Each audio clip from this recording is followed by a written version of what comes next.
What's up, guys? So in case you didn't hear the news, mainstream virtual reality is finally a reality. I should probably cut that out. As we've seen across the interwebs, early adopters everywhere have already begun receiving the first retail units of the Oculus Rift, with the HTC Vive hot on its heels, so I thought it would be fun to build a VR-ready PC to celebrate what's arguably the biggest launch in gaming history since Flappy Bird. Now, of course, the term VR-ready PC is very broad, since any system that meets or exceeds the recommended specs for VR essentially falls into that category. Well, the objective of today's build aims to surpass those suggested requirements in almost every area, to give us some additional performance and an overall smoother VR experience for the next few years.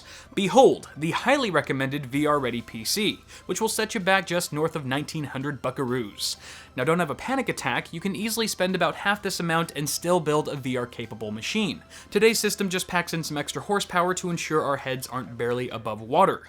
As for testing, I actually did manage to pre-order the Oculus Rift while attending CES back in January, and I would have made the first wave of shipments had I not woken up naked on Las Vegas Boulevard the morning after an unnamed industry party. So, as fate should have it, we'll have to sit tight for now before stressing this rig in a VR environment. In the meantime, let me know in the comments if you want to see some non-VR benchmarks and I'll get right on it. On that note, that's enough rambling from me. I think VR prices have already fallen, so without further ado, let's dive into the hardware we'll be using for today's build. For our CPU, I've chosen the Intel Core i5-6600K. Oculus and HTC recommend a Core i5-4590 or better, so I've gone the better route, with a faster and unlocked Skylake chip. Since our workload is mostly reliant on the GPU, I refrain from spending more on a 6700K. Perhaps I'll do a comparison later to see what difference an i7 and hyperthreading makes with VR in DirectX 12. To take advantage of the CPU's overclocking capabilities, I decided on the EVGA Z170 for the win. The all-black profile is stealthier than a fart at Comic-Con. It also sports a highly efficient VRM with 5-phase PWM, storage options including NVMe PCIe, and plenty of USB ports for sweet VR headset lovemaking. Additional features like surface-mounted power, CMOS, and an onboard CPU temp monitor make this a motherboard I'd like to fondle. For memory, we have a 16GB dual-channel kit of Corsair Dominator Platinum DDR4 at 3000 MHz. To be safe, we're doubling the recommended capacity for additional headroom, and why not, given the increasing affordability of DDR4? That's right, I'm calling you cheap. The Platinum series is known for their entrusted reliability and performance, but who am I kidding? I just want something sexy to look at when I take my VR headset off. The heat spreaders.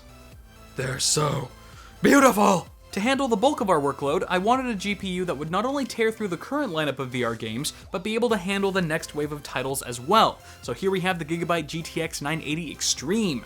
You know they're serious when they spell extreme with an X. The card stays super cool when overclocked thanks to the WindForce cooler, which also features software-controlled RGB illumination on both the WindForce emblem and the triple fan assembly. I've gotten so used to seeing RGB lights on everything now that my cats are no longer cute, they're just dull and uncustomizable. Cooling our 6600K is the H100i-V2 from Corsair. I've been using H-series AIO coolers in my personal desktop since 2011, and unlike a homeless guy named Chuck, they've never taken a leak on me. So I'm looking forward to dialing in some cool overclocks with their latest 240mm model. While the cooler already looks pretty badass, I will be swapping out the stock radiator fans for these SP120s. Hopefully Corsair won't be mad that I ditched them for themselves. For storage, I chose to stay away from mechanical drives altogether to improve acoustics and reduce loading times. After all, by the time I'm done waiting for the Oculus Rift to arrive, I won't have any patience left for my games to load. If you're in the market for a similar setup, the Crucial MX200 is a great bang for the buck option that delivers outstanding performance consistency and reliability for as low as 29 cents a gig.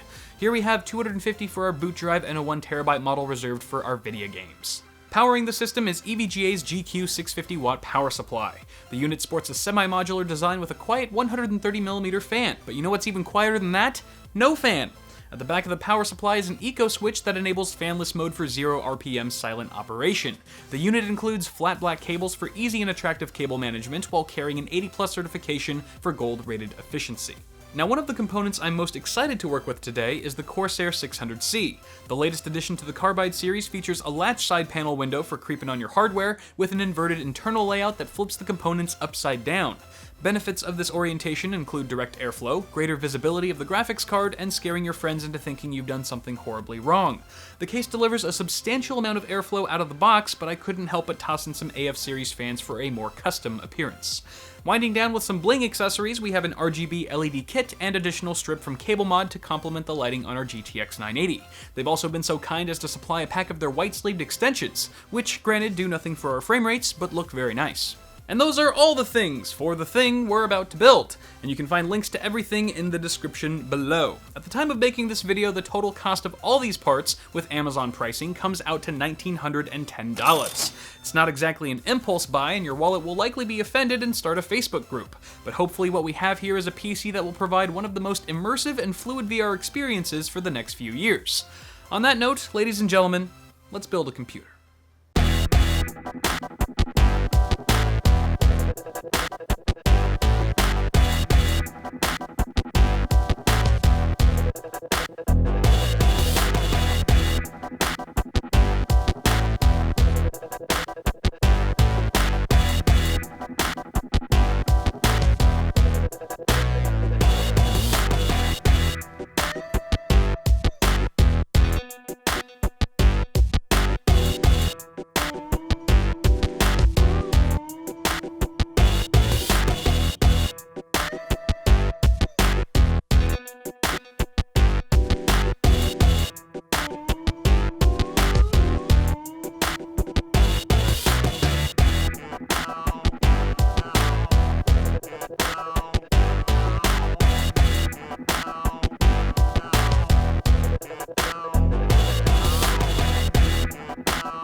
Just like that, our pile of hardware has transformed into a fully operational VR Sex Panther.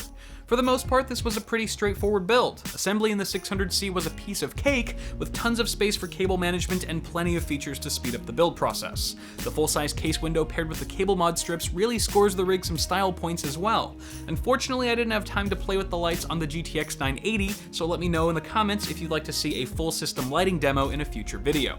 One erroneous decision I made during this build was overlooking the case's 140mm fan support at the front, and replacing them with two 120s like some dirty pleb. But rest assured, a pair of SP140s should be arriving on my doorstep any minute now, so I'll be swapping those in later. Overall, I really like how this build turned out. With a fresh copy of Windows still yet to be installed, I'm feeling pretty confident that our new system here will do some damage in the VR space. But more than anything, I just can't wait till I can verify that for myself. That's gonna do it for now, guys. Before you go, don't forget to toss me a big fat like on this video if you enjoyed it. Also, feel free to check the description below where you can buy an Awesome Sauce shirt or bookmark my Amazon affiliate link and use it when you buy stuff. As always, I'm Kyle with Awesome Sauce Network. Thank you guys for watching. Subscribe to the channel if you haven't already, and I'll see y'all in the next video.